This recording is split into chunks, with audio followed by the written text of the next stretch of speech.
នេះគឺជានាឡិកាដៃ KO Pro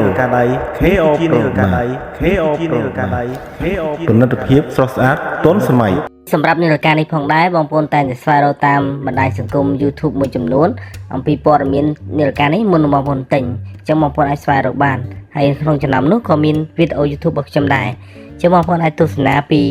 ការប្រើប្រាស់ផ្ទាល់និងបទពិសោធន៍ប្រើហើយបងប្អូននេះជានាឡិកា KO Pro បាទទាំងប្រណិតភាពទាំងភាពទាន់សម័យចឹងបងប្អូនតាមដានជាមួយខ្ញុំទាំងអស់គ្នាខ្ញុំសូមនិយាយត្រួសៗអំពីនាឡិកា KO Pro នេះតាំងពីបើកប្រអប់តែម្ដងបាទនេះគឺជាកាដូផ្ទាល់ហើយនាឡិកានេះខ្ញុំបានបើកប្រអប់ជូនបងប្អូនមើលហើយនៅក្នុងនេះគឺជាកាដូដែលខ្ញុំទទួលបានប៉ុន្តែកាដូនេះគឺអត់មានការ sponsor អំពីក្រុមហ៊ុននាឡិកា KO Pro នោះទេពី Select KO នោះទេគឺខ្ញុំទទួលបានតែផ្ទាល់គឺទិញតែម្ដងគឺទិញឃើញគេផ្សាយយូរដែរហើយអញ្ចឹងមានចំណាប់អារម្មណ៍ចាប់បានទិញយកមកប្រើហើយខាងក្រុមហ៊ុនបានរៀបចំជាកាដូឲ្យយើងហើយគេបានមាន promotion ហើយខ្ញុំទិញក្នុងតម្លៃ$71បាទតម្លៃ$71 free ការដឹកជូនបងប្អូនហើយបងប្អូនអាចស្វែងរកបានទិញតាមរយៈបងប្អូនអាចរកទិញបានតាម website ឬក៏ Dummy Store នៅចិត្តក្រាស់សាំង PLT ផ្លូវចិត្តវត្តសំសល់ហ្នឹងបងប្អូនអាចទៅដល់នឹងក៏បានតាមផ្លូវចិត្តមួយក៏បានឥឡូវខ្ញុំមកបើកប្រអប់ជូនបងប្អូនហើយនេះនៅក្នុងប្រអប់នេះគឺជានាឡិកាហើយចាំមើលបងប្អូនតាមដានជាមួយខ្ញុំទាំងអស់គ្នាបាទសូមជម្រាបបងប្អូនការបើកប្រអប់នេះយើងពិបាកថតបន្តិចដោយសារតែខ្ញុំថតតែម្នាក់ឯងខ្ញុំមានបានដាក់កាមេរ៉ាអីពីលើទេគឺប្រើដៃម្ខាងហើយគឺដៃម្ខាងបើកតែម្ដងបាទនេះគឺជានាឡិកា KO Pro តែម្ដងបាទ KO Pro វាមានការបូកបញ្ចូលជាមួយនឹង KO និង K11 បូកបញ្ចូលគ្នាបានទៅជានាឡិកានេះមួយវាទាន់សម័យអញ្ចឹងបងប្អូនអ្នកចង់ទិញនាឡិកាគឺបងប្អូនតែងតែស្វែងរកខ្លួនឯងហ្នឹងមែនទេ search YouTube ផងព័ត៌មានគឺបងប្អូនដឹងហើយប៉ុន្តែនេះគ្រាន់តែជាការចែករំលែករបស់ខ្ញុំបន្តិចទៀតទេហើយក្រោមមកវាគឺ 1.43 អ៊ីងគឺជាប្រភេទ AMOLED គឺជាប្រភេទកញ្ចក់ខ្មៅដិតស្អាតហើយនៅក្នុងប្រអប់នេះគឺជានាឡិកាហើយនេះជាថ្ងៃដែលគេដាក់ promotion ជាថ្ងៃ1ខែ1អញ្ចឹងទៅណាហើយនេះជាថ្មីតែម្ដងគឺអត់ទាន់មានការហែកប្រអប់អីទេអញ្ចឹងយើងយកមកបើកប្រអប់ដោយខ្លួនឯងយើងគៀថង់តែម្ដងហើយវីដេអូរបស់ខ្ញុំគឺជាវីដេអូប្រើប្រាស់ផ្ទាល់มันប្រណិតភាពដូចជាវីដេអូ YouTuber មួយចំនួនគាត់កាត់តកាត់អីស្អាតបានទេណាខ្ញុំក៏ចែកម្លែកអ្វីខ្ញុំមានឲ្យបងប្អូនមើលទេហើយនេះខ្ញុំអត់មានកបិតអីទេគឺខ្ញុំយកប៊ិចយកមកកោសទៅតែម្ដងហើយខ្ញុំហាយសបកអញ្ចឹងបងប្អូនដឹងហើយយើងប្រុសយើងតែមាននាឡិកាអីពាក់មួយទៅក៏វាជាប្រយោជន៍មួយដែរបាទនេះផ្ទាល់ខ្ញុំធ្វើការហាយស្បោងវាចេញហើយខ្ញុំចាំអ៊ុតមើលទាំងអស់គ្នាតើនៅក្នុងប្រអប់យើងទទួលបានអ្វីខ្លះហើយជាធម្មតាហាងមួយចំនួនតែនិយាយថាទិញហើយថែមខ្សែថ្មីឲ្យមួយក្រៅការពិតទៅអត់ដូចការសន្យាទេហាងមួយចំនួនណាហើយក្រុមហ៊ុនវាឲ្យខ្សែមួយជា certificate នៃគេបញ្ជាក់នេះមួយហើយតិចទៀតបងប្អូនឃើញបាទនេះគឺជានាឡិកាផ្ទាល់ម្ដងហើយនាឡិកាមកវាភ្ជាប់ខ្សែវាមករួចជាស្រេចបាទខ្សែមួយជាស្រេចគឺខ្សែដែលស្អាតមែនទែននៃខ្សែដែលយើងតែឃើញ promotion របស់នាឡិកា KO Pro ហ្នឹងគឺមានខ្សែពណ៌ទឹកក្រូចលាយជាមួយនឹងពណ៌តេមេឃពណ៌ខៀវបាទអញ្ចឹងបងប្អូនបានខ្សែនោះមកមួយរួចជាស្រេចហើយអញ្ចឹងក្រុមហ៊ុនមួយចំនួនគេ promotion ថាអូយើងទិញទៅបានខ្សែថែមខ្សែកាពិតទៅនៅក្នុងប្រអប់ហ្នឹងគេមានខ្សែមកមួយរួចជាស្រេចរបស់គេហើយមិនមែនគាត់ថែមក្រៅទៀតទេនឹងហាងមួយចំនួនក៏បានផ្សាយអញ្ចឹងណាថាថែមខ្សែបាទប៉ុន្តែដែលនាឡិកានេះផ្ទាល់ខ្ញុំទិញនៅលើ page របស់ One Click គាត់ promotion មែនគាត់ប្រាប់យើងថាគាត់ថែមនៅខ្សែយើងចំនួន1ពីខាងក្រៅអញ្ចឹងខ្សែហ្នឹងនៅក្នុងប្រអប់មានមួយស្រាប់ហើយអញ្ចឹងគាត់ថែមមួយទៀតយើងបានខ្សែ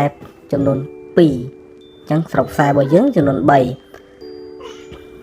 ចឹងខ្សែចំនួន3នេះជាសៀវភៅណែនាំពីរបៀបប្រើប្រាស់អញ្ចឹងយើងអាចមើលពីរបៀបប្រើប្រាស់បានខ្ញុំទទួលបានខ្សែចំនួន2អញ្ចឹងខ្ញុំនឹងចាប់ដើមបើក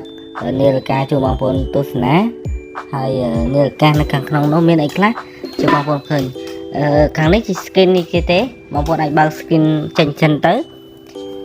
បាទហើយកញ្ចក់នេះផ្ទាល់បងប្អូនពេលបានហើយបងប្អូន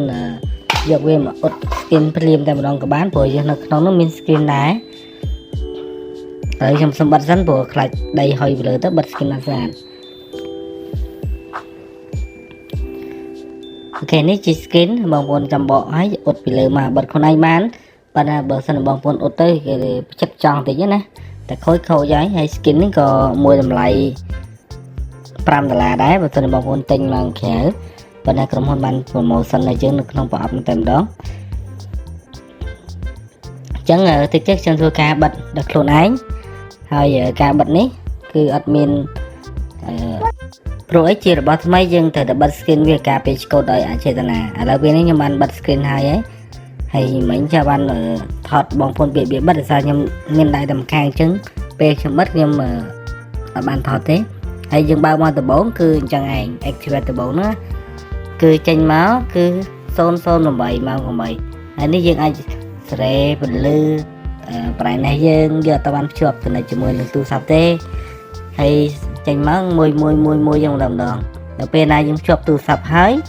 បានវាបញ្ជាក់ឲ្យយើងថាម៉ោងប្រហែលហើយនេះយើងអាចដូរscreen បានដូរ wallpaper វាបានយើងអាចតាំងរូបខ្លួនឯងបានដូចគ្នាតាំងរូបរបស់យើងហ្នឹងនៅក្នុងនាឡិកានឹងក៏បានដែរបាទយើងដូរចឹងមកប៉ុន្តែយើងចង់បាន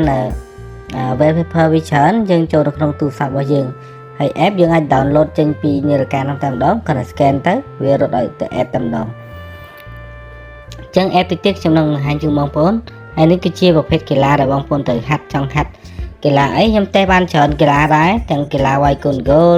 កីឡាលោតអន្ទាក់រត់ហាត់ប្រាណហើយថ្មពេលបើកប្រអប់ព្រាមមាននៅសល់ចំនួន 90% អញ្ចឹងបងប្អូនអាចយកសាកថ្មបន្ថែមមុននឹងប្រើណាពេលទិញមកសាកថ្មឲ្យពេញសិនគ្រប់របស់អេឡិចត្រូនិកគួរតែសាកថ្មឲ្យបានពេញសិនចាំយកមកប្រើហើយនេះview វាយើងអាចដាក់អីបានដែរដូរ style ដូរ mode អីដូច Apple ក៏បានហើយនេះខ្ញុំសាកតេស្តគេងមើលខ្ញុំចង់ទិញនាឡិកានេះខ្ញុំចង់តាមដានខ្លួនឯងថាតើមួយថ្ងៃខ្ញុំយប់ឡើងខ្ញុំគេងបានប្រហែលម៉ោងហើយខ្ញុំគេងលក់បានប្រហែលអត់គេងលក់ប្រហែល stress មែនវាសពទៅវើរវាយប្រហែលនេះជាអ្វីដែលខ្ញុំចង់ទិញនាឡិកានេះម៉ោង8ឯងហើយតិចខ្ញុំនាឡិកានេះមានប្រយោជន៍ថាយើងតាមដានចង្វាក់បេះដូងរបស់យើងបានហើយពេលយើងលើកដាក់ដៃមកវាដើរចេញពលឺឲ្យយើងតែម្ដងអូខេខ្ញុំសាក់ហាត់ប្រាណហើយបទពិសោធន៍ដែលខ្ញុំប្រើវាកាន់ថ្មបានរយៈពេលបាន7ថ្ងៃក្រុមហ៊ុនអះអាងថាបានដល់14ថ្ងៃបាន5ថ្ងៃអញ្ចឹងទៅប៉ុន្តែនាឡិកានេះបើសិនជាប្រើរយៈពេលបានត្រឹម7ថ្ងៃនេះគឺវាល្អពេកហើយទូរស័ព្ទប្រភេទនាឡិកាប្រភេទទំនើបមួយចំនួនជា Apple ជា Oppo អីគឺគាត់អាចរត់ដល់ប៉ុណ្ណឹងទេប៉ុន្តែឥឡូវគាត់អាចប្រើបាននាឡិកានេះគឺធន់នឹងទឹកហើយខ្ញុំបើកមុខងារច្រើនដែលជាមុខងារខលចេញខលចូលហ្នឹងនិយាយឲ្យងាយយល់នាឡិកានេះខ្ញុំយកមកតេស្តច្រើននឹងទាំងនៅកន្លែងធ្វើការផងដែរហើយនាឡិកានេះអាចធន់នឹងទឹកមិញខ្ញុំដើរកាត់ភ្លៀងហើយជូនបងប្អូនមើលមិញនេះហើយនេះខ្ញុំប្រើពេលប្រើបានច្រើនហើយដើម្បីយកបទពិសោធន៍ដើម្បីខតជូនបងប្អូនទស្សនាហើយនេះខ្ញុំចាប់តាមថតនៅពេលថ្ងៃម្ដងនាឡិកានេះមាន sensor វាស់ចង្វាក់បេះដូងមកយើងរាល់ពេលដែលយើងកំពុងពាក់វាជាប់ដៃតែម្ដងហើយបើសិនជាយើងបងប្អូនសាក់ថ្មបងប្អូនអាចផ្កាប់ពីមុខចុះគ្រប់អញ្ចឹងទៅកុំឲ្យ sensor វាលោតហើយមុខងារនេះមានអត្ថប្រយោជន៍វាស់ចង្វាក់បេះដូងមកយើងច្បាស់លាស់មែនតើទាំងកម្រិតកាឡូរីរបស់យើងប្រើប្រាស់នឹងខ្លួនហ្នឹងក៏មានប្រយោជន៍ដែរហើយកងអង្វរហ្នឹងបងប្អូនអាចអង្វរវាដើម្បី scroll រកមើលកីឡារបស់បងប្អូនទៅលេងហើយដូរ wallpaper បងប្អូនចង្កត់លើ skin ឲ្យជាប់មកតិចទៅវាលោតឲ្យយើងដូរបានហើយអូខេយើងអាចដូរចង់បាន wallpaper មួយណាតែយើងចូលចិត្តយើងស្រឡាញ់យើងចង់បានអី mode អីប៉ុន្តែយើងបញ្ជាក់ម្ដងទៀតបងប្អូនអាចទៅ download បន្ថែមបានរាល់ wallpaper ទាំងអស់គឺមានច្រើនហើយមានរហូតដល់ជាង70 wallpaper ចឹងបងប្អូនចង់បានមួយណាបងប្អូនទៅ download យកមួយហ្នឹងទៅប៉ុន្តែចូលក្នុង app របស់ទូរស័ព្ទបងប្អូនអាច download បានហើយបទពិសោធន៍របស់ខ្ញុំប្រើរយៈពេលបានជាកន្លះខែជាមួយវានេះគឺ វាស្រួលប្រើទាំងខ្សែគឺដៃឆក់ងាយស្រួលពាក់វាអត់ងាយរបូតទេដោះតាណាក៏ស្រួលដែរចឹងបងប្អូនអាចងាយស្រួលផ្លាស់ទីហើយនេះជា app ដែលងាយដូចជា Apple មាន theme យើងដូរ theme ដូរបើក always on display ម៉ូដច្រើនណាស់ចឹងបងប្អូនអាចយកទៅប្រើប្រាស់ហើយកែច្នៃខ្លួនឯងបន្ថែមទៅបងប្អូននឹងបានបទពិសោធន៍ថ្មីប៉ុន្តែបងប្អូនមើលវីដេអូនេះបើសិនបងប្អូនមានដំណងចង់ទិញអីបងប្អូនអាចតាក់ទងទៅកាន់ website មួយចំនួនដែលគេដាក់លក់នាឡិកានេះព្រោះនាឡិកានេះខ្ញុំទិញដែរខ្ញុំអត់បាន sponsor អីទេគឺខ្ញុំគាត់តែចែកម្លែកពីអ្វីដែលខ្ញុំបានប្រើនិងបានដឹងតែប៉ុណ្្នឹងឯងអូខេហើយវាមានភាពទាន់សម័យច្រើនទាំងកញ្ចក់ហើយខ្សែឆក់នេះបងប្អូនខ្ញុំប្រាប់ថាអត់ពិបាកឯស្រួលជាពិសេសបានខ្សែខ្មៅមួយស្អាតទៀតជាប្រភេទស៊ីលីកូនហើយពាក់នៅដៃគឺស្អាតមែនតើវាផលិតភាពមួយដែរហើយប៉ុន្តែបើសិនបងប្អូនចូលចិត្តពាក់នាឡិកាខ្សែដែកដូចជាចាស់អីជាហើយនេះគឺជាមុខងារ always on display បងប្អូនអាចបើកឲ្យវា on display រហូតក៏បានដែរងាយស្រួលបងប្អូនលើកមកមានម៉ោងស្រាប់